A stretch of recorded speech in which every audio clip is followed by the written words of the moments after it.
बिस्मिल्लाहिर्रहमानिर्रहीम। अस्सलाम वालेकुम नाज़रीन, आप यूट्यूब चैनल देख रहे हैं। मैं इमरान ख़ान हूँ। नाज़रीन, आज़ाद कश्मीर से ख़बर है और वो ये है कि शौकत नवाज़ मीर साहब को गिरफ़्तार कर लिया गया। जो चंद मेन लोग हैं जॉइंट अवामी एक्शन कमेटी के, और जो लोग मीडिया पे भी सबसे ज़्यादा आते रहे या जिन्हें आप फेस कहते हैं जॉइंट अवामी एक्शन कमेटी का, उनमें से एक शौकत नवाज़ मीर साहब हैं। इनकी मुज़फ़्फ़राबाद में किताबों की एक दुकान है और इनको बतौर लीडर आगे लाया गया था अवाम की जानिब से, और ये अवाम के मुतालबात के हक़ में डटे हुए थे। शौकत नवाज़ मीर साहब जो हैं वो मुज़फ़्फ़राबाद में कहीं पे रूपोश थे।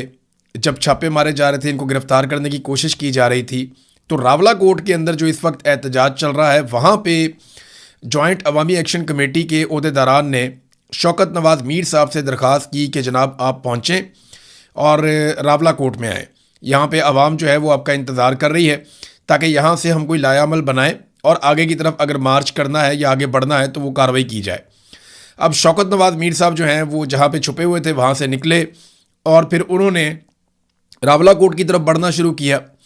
अब ये अलग अलग रस्तों से आ रहे थे, कुछ खुफिया उनको जाना पड़ रहा था। फिर रास्ते में उन्होंने एक जगह के ऊपर, क्योंकि जगह जगह नाके लगे हुए आप जानते हैं, और दूसरी बात यह है कि ये खबर भी बाहर आ गई थी कि शौकत नवाज़ मीर साहब को रावला कोर्ट में बुलाया गया और वो वहाँ पहुँचेंगे, तो सिक्योरिटी फोर्सेस भी मुतहर्रिक हो गई थी। तो शौकत नवाज़ मीर साहब जो हैं वो जा रहे थे, रास्ते में उन्होंने पहले एक घर में पनाह लिए, वहाँ पे छापा पड़ा। फिर बताया जाता है कि वो एक और घर में चले गए थे, वहाँ पे भी छापा पड़ा, और उसके बाद वहाँ पे वो नहीं मिले तो फिर शौकत नवाज़ मीर साहब जंगल वाली साइड पे चले गए, जिसको कस कहते हैं वहाँ की ज़बान में, या नाला, या वहाँ से पानी गुजरता है, पीछे एक जंगल है। और वो जो मनाजिर हमने देखे हैं उनकी गिरफ्तारी के, वो बड़े खौफनाक हैं। गिरफ्तारी के वक्त के जो मनाजिर हैं, कुछ लोगों ने वीडियोस बनाई, दूर से बड़ी शदीद फायरिंग हो रही थी, ऐसे लग रहा था जैसे बॉर्डर खुल गया। यानी सिक्योरिटी फोर्सेस की जानिब से इस किस्म की फायरिंग की गई है कि जैसे किसी दुश्मन मुल्क के ऊपर हमला कर दिया गया हो। शेलिंग भी की गई, फायरिंग भी की गई, और अब कंफर्म इतलात नहीं है क्योंकि वो पूरा एरिया सिक्योरिटी फोर्सेस ने घेरा हुआ था। बाद में ये खबर आई कि शौकत नवाज़ मीर साहब को जंगल में से गिरफ्तार कर लिया गया है और मुबैना तौर पे उनको एक गोली लगी है बाजू में। ये जो लोग खबरें दे रहे हैं आज़ाद कश्मीर से, उन्होंने यह दावा किया।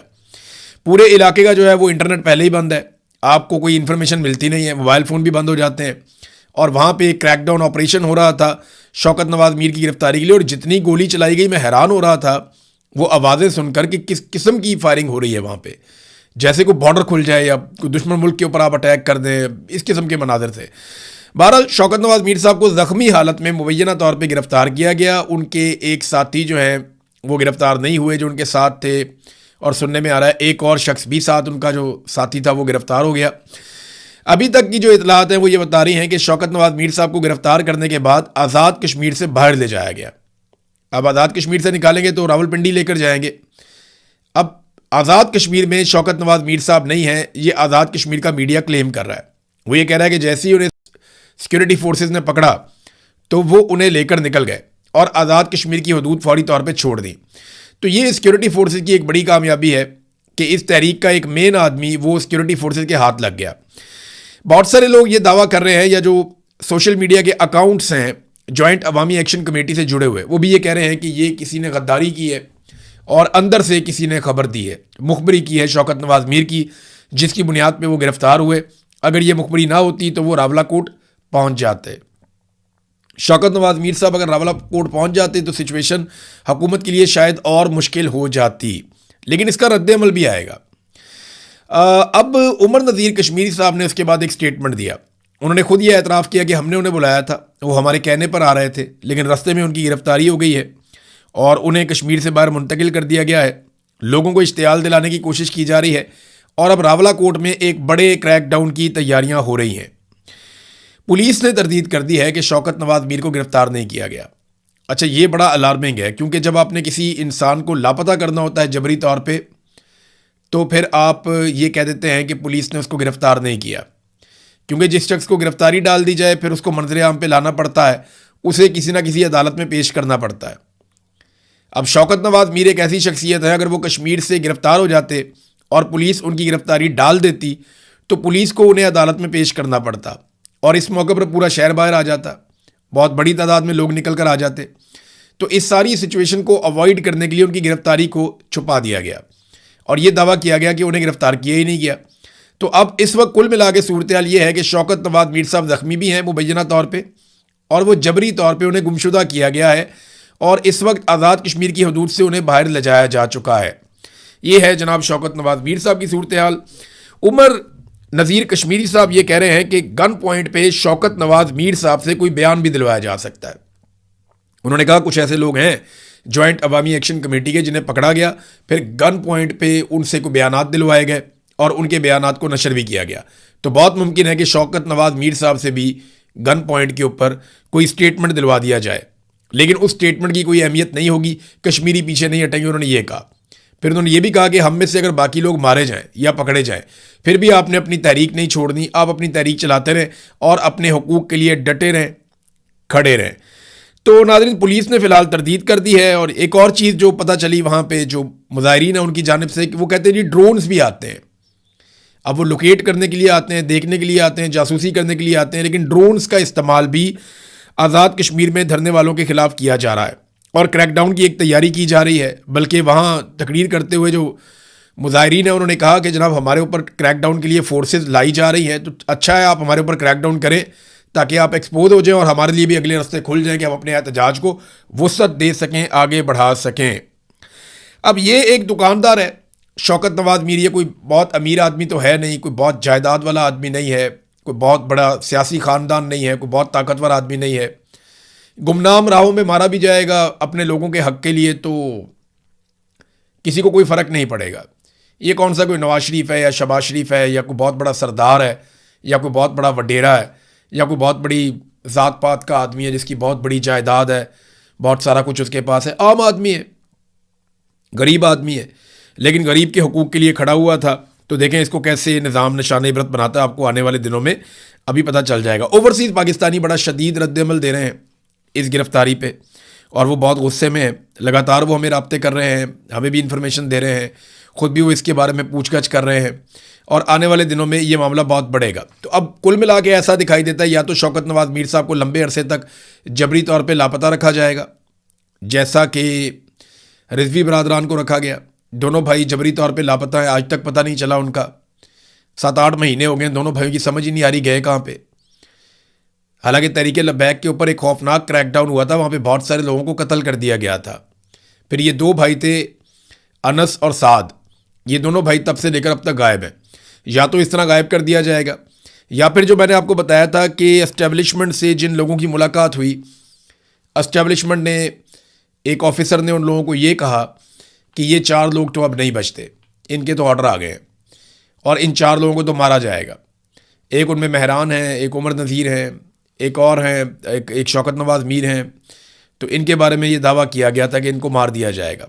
इनके चारों के सरों के ऊपर जो है वो 1-1 करोड़ रुपए का इनाम भी रखा गया है। तो अब देखना ये कि क्या किया जाता है। शौकत नवाज मीर साहब फ़िलहाल तो उनकी ज़िंदगी जो है उन लोगों के हाथ में है जिन्होंने उन्हें पकड़ लिया। अब उन्होंने फ़ैसला करना है कि जबरी तौर पे लापता रखना है लंबे अरसे तक, या शौकत नवाज मीर साहब की जान को नुकसान पहुंचाना है, या उनसे कोई स्टेटमेंट जारी करवाना है। ये फ़ैसला तो फिर वही लोग करेंगे जिनके हाथ में वो हत्थे, जिनके वो चढ़ गए हैं। ओवरसीज़ पाकिस्तानी काफ़ी शदीद इसके ऊपर रद्दअमल भी दे रहे हैं। इमरान खान साहब की बहनों की नादरीन एक मरतबा फिर मुलाकात नहीं हो सकी। अलीमा खानम और नौरीन न्याजी, इन्होंने बार बार जाके पुलिस को भी बताया वहाँ पे कि जनाब हम आ गए हैं, जेल की इंतज़ामिया को भी बताया कि हम आ गए हैं, नौरीन न्याजी की मुलाकात की बात की गई थी, आप अंदर से पूछ के इनकी मुलाकात करवा दें। लेकिन इमरान खान की बहन नौरीन न्याजी की भी मुलाकात नहीं करवाई गई। अब ये दावा कहाँ से आया, ये अलीमा खानम ने बिलाखिर सच बोल दिया। उन्होंने कहा जी जिस दिन हम 26 नंबर के ऊपर एहतजाज कर रहे थे और हमारे साथ कुछ अरकान असम्बली भी मौजूद थे, खैबर पख्तूनख्वा से भी कुछ लोग आए हुए थे और वहाँ पे हमें 26 नंबर पे रोका गया था। उस दिन मोहसिन नकवी ने रब्ता किया था बैरिस्टर गौर से और बैरिस्टर गौर ने हमें बताया था कि जी मोहसिन नकवी ये कह रहा है कि आप एक दरख्वास्त लिख दें सुपरिटेंडेंट ऑफ जेल को, नौरीन न्याजी साहिबा, तो हम नौरीन न्याजी साहिबा की मुलाकात करवा देते हैं इमरान खान साहब से। जिस पे वकला ने उस वक्त कहा कि दरख्वास्त लिखने की कोई ज़रूरत है नहीं, क्योंकि इमरान खान साहब से मुलाकात करवाने के लिए हाई कोर्ट के लार्जर बेंच ने एक हुक्मनामा जारी कर रखा है, तो अदालती अहकामात मौजूद है, कोई दरख्वास्त की ज़रूरत नहीं, आप मुलाकात करवाएं। तो तब से लेकर अब तक मुलाकात नहीं करवाएगी। मुझे लगता है कि टाइम गेनिंग टैक्टिस था कि थोड़ा सा वक्त हासिल किया जाए, थोड़ा बजट पास करवा लिया जाए। खैबर पख्तूनख्वा भी देखें बजट पास हो गया खैबर पख्तूनख्वा का भी, और वो कह रहे थे कि हम बजट के ज़रिए से दबाव डालेंगे। ये बड़ी कमज़ोरी थी, मुझे ऐसा लगता था कि बजट के ज़रिए दबाव डालना तो बहुत कमज़ोरी है, इतनी बड़ी पॉलिटिकल पार्टी है, इतने ताकतवर लोग हैं, बजाय कि ये बहुत बड़ी एक तहरीक खड़ी करते, नौजवानों को साथ जोड़ते। बेशुमार नौजवान हैं, वो तहरीक खड़ी कर सकते हैं।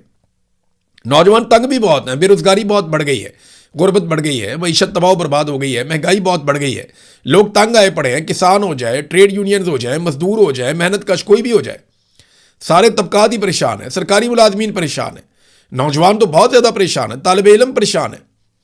तो ऐसे में कोई तहरीक खड़ी करना कोई बहुत बड़ी मुश्किल नहीं थी, तहरीक खड़ी कर सकते थे, लेकिन उन्होंने कहा जी हम बजट को इस्तेमाल करेंगे दबाव के लिए, वो भी नहीं कर पाए और बजट भी पास हो गया, पूरे साल का बजट पास हो गया, जो वफाकी हुकूमत को चाहिए था उसी तरह का बजट पास हो गया।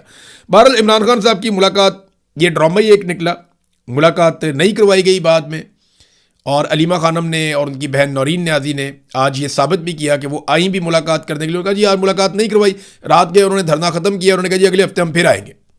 अब देखना यह है कि अगले हफ्ते मुलाकात होती है या नहीं होती। हाई कोर्ट ने एक फैसला महफूज किया हुआ है कि जो दरखास्तें आई हैं कैद तन्हाई वाली, वो सुन्नी भी हैं या नहीं सुन्नी। अगर तो कैद तन्हाई वाली दरखास्तें सुनी जाती हैं, अच्छा नैब इसके अंदर बड़ा बढ़ चढ़ के किरदार अदा कर रहा है, हालांकि नैब का ये केस ही नहीं है, ये केस तो जेल के अमले का है। नैब का इस केस से क्या ताल्लुक है? नैब ने केस लड़ा, इमरान खान साहब को सजा हो गई, सजा क्या हुई उसके ऊपर केस है कि जनाब हमें सजा सुनाई कुछ और गई है और दी कुछ और जा रही है।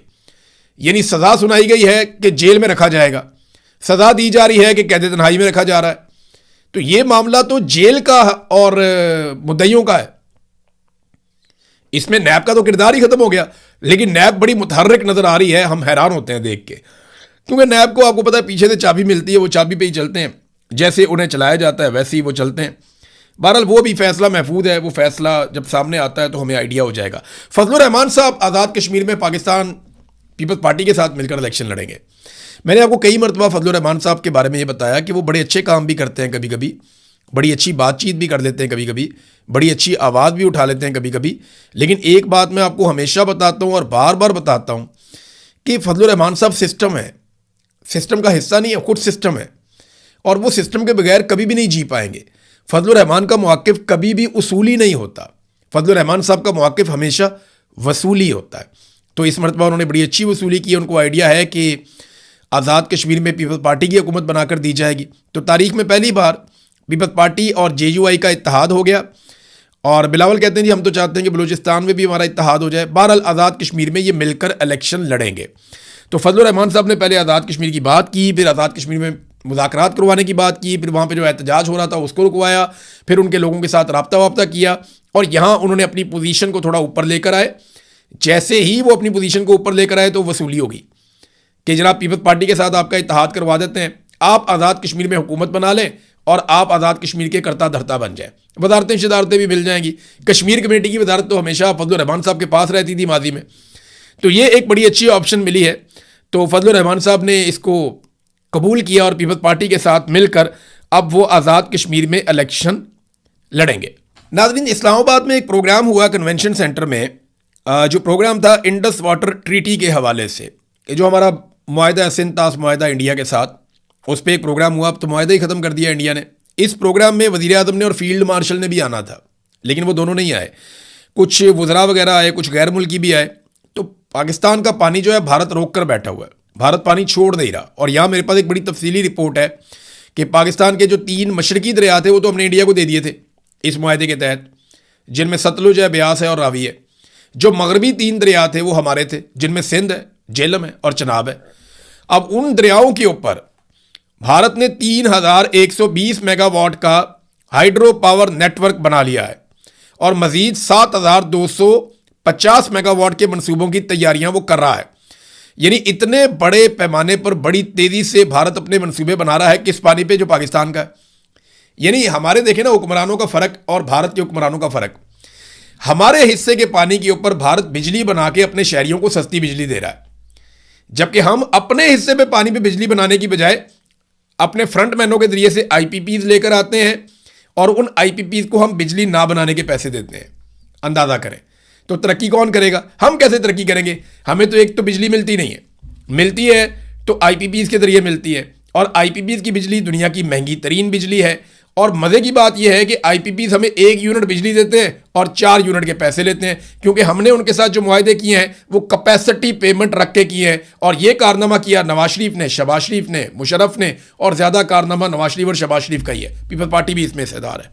तो नाज़रीन, इंडिया हमारे पानियों को रोक रहा है और हमने अभी तक उनका सांस नहीं बंद किया। यानी हमारा दावा है कि हम तुम्हारा सांस बंद कर देंगे, तो अभी तक इंडिया का सांस नहीं बंद किया। वहाँ से आने वाले पानी को बांध के भारत कंट्रोल कर रहा है। हालांकि हम ये कहते थे कि कश्मीर पाकिस्तान की शारक है। आधी शारक पे तो पहले ही, आधी से ज़्यादा शारक पे इंडिया का हाथ है। बाकी जो रह गई है उस पर हमने लड़ाई डाल दी है, और वहाँ से जो पानी आता है उसको इंडिया रोकना शुरू हो गया है। तो ये पाकिस्तान के लिए अलार्मिंग सिचुएशन है। इसमें पाकिस्तान की हुकूमत को, पाकिस्तान की एस्टेब्लिशमेंट को, क्योंकि अभी इकट्ठे ही काम कर रहे हैं ये लोग, पूरा जोर लगाकर काम करना चाहिए। दुनिया भर के ममालिक में इस मामले को उठाना चाहिए, यूएन में जाके उठाएं, हर फोरम के ऊपर इस मामले को उठाएं। और अगर आपको कहीं सख्ती करके, नरमी करके, कुछ भी करके, आपको डिप्लोमेसी करके अपना पानी खुलवाना है, जैसे भी हो, और इंडिया से अपने पानी का हक हर हाल में आपने वापस लेना है। अब इजाफी बिजली पाकिस्तान में है नादरीन। इस वक्त जो हमारे पास आईपीपीज़ है ना, उनकी कैपेसिटी अगर आप देखें तो ये लगभग 40,000 मेगावाट से भी ज़्यादा की है। हमारी ज़रूरत उतनी नहीं है, बहुत थोड़ी है। लेकिन फिर भी लाहौर समेत पंजाब में हर जगह पे लोड शेडिंग हो रही है। खैबर पख्तूनख्वा में भी हर तरफ लोड शेडिंग हो रही है। और पता है कितनी लोड शेडिंग हो रही है? हर घंटे बाद लाइट चली जाती है, 2 घंटे बाद लाइट चली जाती है, हर 2 घंटे बाद, कभी 1 घंटे बाद वो लाइट चली जाती है, और 1-1 घंटा, 2-2 घंटा भी लाइट चली जाती है। लोग सोशल मीडिया के ऊपर बार बार शिकायत कर रहे हैं कि जनाब, एक तो आप बिजली इतनी महंगी देते हैं, फिर आपने बिजली इतनी ज़्यादा बना ली है और उसके पैसे आप हमसे लेते हैं, फिर भी आप लोड शेडिंग करते हैं। यानी जो कौम कैपेसिटी पेमेंट दे रही हो उसके ऊपर लोड शेडिंग करना, तो सजाए मौत हो जानी चाहिए उन लोगों को जिन्होंने ये किया है। मैं आपको मिसाल देता हूं कि आप पैसे पता कौन से दे रहे हैं कि आप बिजली बनाएं ना बनाएं, हम आपको इजाफी पैसा देते रहेंगे, और आपको लाने का मकसद ये है कि हमारी ज़रूरत की बिजली कभी भी ख़त्म ना हो। ये मकसद था ना आईपीपीज़ को लाने का, कि जितनी हमें बिजली चाहिए हमने उससे ज़्यादा कैपेसिटी लगा ली है, जितनी हमें चाहिए होगी आपसे ख़रीदा करेंगे, और जो आप नहीं बनाएंगे उसके हम आपको पैसे देंगे। वो कैपेसिटी पेमेंट हम उन्हें अभी भी दे रहे हैं। अगर वो 1 यूनिट बिजली ना बनाए ना, फिर भी हम अगर उनको 100 मेगावाट का लगाया हुआ ना, तो 100 मेगावाट के पैसे हम उनको देंगे। पैसे हम उन्हें दे रहे हैं और लोड शेडिंग पाकिस्तान में हो रही है, दबा के हो रही है। 10 साल पहले जब ये खानदान नारे लगाता था, दावे करता था, जनाब हम पाकिस्तान से लोड शेडिंग को हमेशा के लिए ख़त्म कर देंगे, आप हमें हमेशा याद रखेंगे, आपको याद रहेगा कि हमने पाकिस्तान के ऊपर पता नहीं कितना एहसान कर दिया है। और आज आप देखें ना किस तरीके से इन्होंने लोड शेडिंग का एक मरतबा फिर बाजार गर्म कर दिया है। शेख रशीद ने कहा था कि कोई बिजली खरीदने के काबिल भी नहीं रहेगा, लोग अपने मीटर उतरवा लिया करेंगे। नाजरीन, एफबीआर की सूरत हाल ये है कि 1000 अरब का शॉर्टफॉल हुआ है एफबीआर में, 1000 अरब का शॉर्टफॉल। और मज़े की बात यह है कि चेयरमैन एफबीआर वियना में पार्को बोर्ड के इजलास में शिरकत के लिए 6 जुलाई तक छुट्टियों पर है। यानी वो वियना में जाके छुट्टियां मना रहे हैं, और इधर 1000 अरब का पाकिस्तान को शॉर्टफॉल हो गया। ये है पाकिस्तान में संजीदगी। नाज़रीन, अफगानिस्तान की जानिब से एक मरतबा फिर पाकिस्तान के ऊपर अटैक किया गया, पाकिस्तान के इलाकों पे। इससे पहले पाकिस्तान की जानिब से पक्तिका में और कन्नड़ के अंदर अटैक किया गया। एयरफोर्स ने वहाँ जाकर हमले किए। पाकिस्तान की जानिब से दावा किया गया कि वहाँ पे टीटीपी के ठिकानों को निशाना बनाया गया, जबकि अफगानिस्तान ने ड्रोन हमले किए हैं, जिनमें से गालिबन 4 हमले खैबर पख्तूनख्वा में और 3 हमले बलूचिस्तान में चमन के इलाके के आसपास हुए हैं। और इन हमलों में अब तक की इतला के मुताबिक जो ज़ख्मी है उनकी इतला आई है, कुछ एक खातून के जाँ बहक होने की भी इतला आई है। बाकी भी खबरें आ रही हैं, तफसील आएगी तो मैं आपको बताऊँगा। लेकिन काफ़ी फायरिंग शायरिंग भी हुई है बॉर्डर पर। और अफगानिस्तान ने दावा किया कि हमने दाइश के ऊपर अटैक किया। अब ये दोनों ममालिक एक दूसरे के ऊपर अटैक करते हैं तो बैठ के बातचीत करें, और दोनों ममालिक एक दूसरे की मदद से दहशतगर्दी को हमेशा के लिए ख़त्म करें। ये तो आइडियल सिचुएशन है। लेकिन आपने एक बात पे गौर नहीं किया, जितना अरसा पाकिस्तान की क़यादत उलझी रही है ईरान के मामलात में, अमेरिका, इसराइल और ईरान की लड़ाई के अंदर, गल्फ़ के इशूज़ के अंदर, तब तक पाकिस्तान का अफगानिस्तान के साथ कोई मार्का नहीं हुआ। जितना अरसा वहाँ लड़ाई चलती रही ना, वो लड़ाई चलती रही। हम वहाँ पर एंगेज रहे, हम वहाँ पर एंगेज रहे। जैसे ही वहाँ से थोड़े से फारिग हुए, साथ ही अफगानिस्तान के साथ लड़ाई शुरू हो गई। ये अलीमा खानम ने भी कहा था और बाकी लोग भी कह रहे थे कि हम हैरान होते हैं कि जब ये लोग एंगेज हो जाते हैं तो दहशतगर्दी भी बंद हो जाती है। तो ये बहुत हैरत वाली बात है, इन चीज़ों से सवालात उठते हैं। तो कहीं पे भी मसरूफ़ रहें, जो रूटीन के मामला हैं वो चलते रहने चाहिए। नादरीन, आखिरी खबर मैं ईरान के हवाले से आपको दूं कि ईरान में जो मामला है ना वो पूरी तरह से ऐसा लगता है कि जो स्टेट के मामला हैं वो उन कुव्वतों के कंट्रोल में हैं जो बहुत एंटी अमेरिका हैं। यानी अभी बाकर कालीबाफ का एक इंटरव्यू चल रहा था ईरान में उनके अपने सरकारी टीवी पे, तो वो जब तक अमेरिका के खिलाफ बातचीत करते रहे, मुज़ाकरात के हवाले से बाकी चीज़ों पे बात करते रहे, और जब तक वो ये कहते रहे कि हमारा हाथ ट्रिगर के ऊपर है, हम देखेंगे, हम किसी वक्त भी दोबारा लड़ सकते हैं, तब तक उनका इंटरव्यू चलता रहा। लेकिन जैसे ही उन्होंने तनकीद की उन लोगों पर जो मुज़ाकरात के ख़िलाफ़ हैं, तो फौरी तौर पे इंटरव्यू ख़त्म कर दिया गया। लेकिन बाद में कहा गया इंटरव्यू जो है वो बाकी इंटरव्यू कल चलाया जाएगा। बहरहाल ये बताता है कि ईरान के अंदर सिस्टम अभी भी बहुत ताकतवर है और मुश्तबा खामनई के कंट्रोल में हैं तमाम चीज़ें, और जो लोग मुज़ाकरात के हामी हैं उनके पास यही मौका है कि वो किसी तरह अमेरिका के साथ एक अच्छी डील को अंजाम तक पहुँचाएँ, वरना ईरानी लोग जो हैं वो मुज़ाकरात के कोई इतने हामी फ़िलहाल नहीं है। अब तक के लिए इतना ही। अपना ख्याल रखिएगा, अपने चैनल का भी। अल्लाह हाफ़िज़।